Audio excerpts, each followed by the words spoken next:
Is India running out of water? India is third largest groundwater exporter, but 21 cities are running out of the water.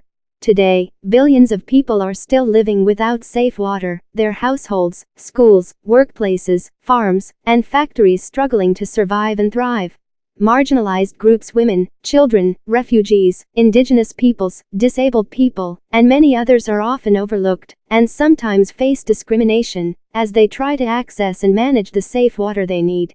This World Water Day is about tackling the water crisis by addressing the reasons why so many people are being left behind. Indian cities and towns often run out of water throughout the summer, due to the absence of infrastructure to deliver piped water to homes.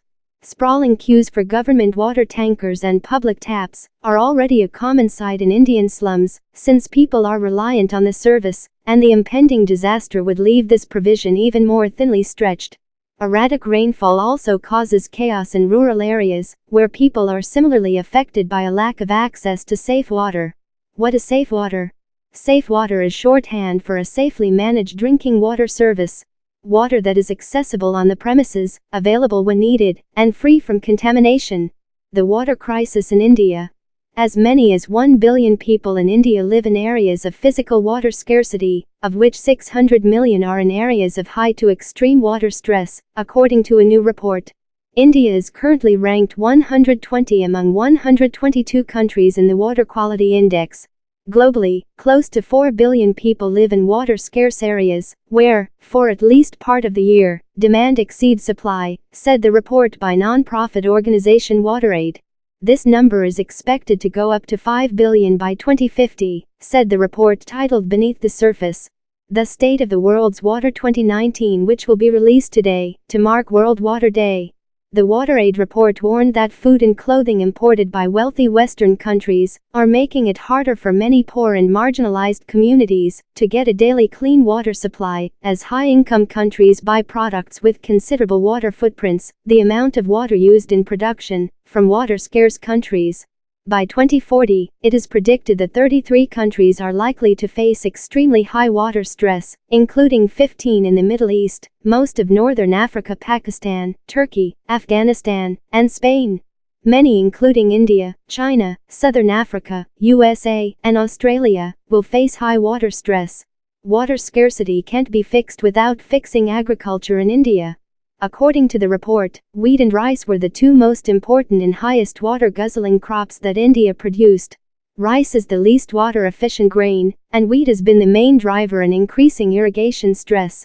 Replacing rice and wheat with other crops like maize, millets, sorghum mapped to suitable geographies could reduce irrigation water demand by 1/3, said the report. Though replacement of rice and wheat crops is challenging, in an ideal scenario, the choice of crop needs to be matched with ecology and the amount of water available in the area it is being produced in. Noting that 1 kilogram of wheat required an average 1,654 liters of water, the report said 1 kilogram of rice requires an average 2,800 liters of water. So, just for rice, a family of 4 consumes approximately 84,600 liters of virtual water in a month, it added. In 2014-15, India exported 37.2 lakh tons of basmati. To export this rice, the country used around 10 trillion liters of water, meaning India virtually exported 10 trillion liters of water, said the report. The growing population has placed enormous strains on groundwater, both by sucking it up faster than it can be replenished, and by polluting the water bodies that recharge it. Now wastewater runs through the plant and then down canals into the wetlands for further filtering. By the time it works its way through the thick grasses, some 3 days later, the water is clean enough to support commercial fishing, irrigate nearby farming, and replenish groundwater tables. The district's residents eventually draw that water back up through borewells, run it through home reverse osmosis machines, and use it to drink and cook. Dealing with Delhi. But there's no way to solve some of the nation's most vexing water problems without tackling the overlapping developmental, environmental, and economic challenges altogether, Gupta says. His book lays out a richly illustrated vision for rejuvenating the Najafgarh drain, a more than 50-kilometer stretch of water that winds through the western side of Delhi before flowing into the Yamuna. It and its sub-drains contribute more than 60% of the pollution that pours into the river. So, yes, India is running out of water. Don't forget to share, subscribe and press the bell icon to get more videos every day.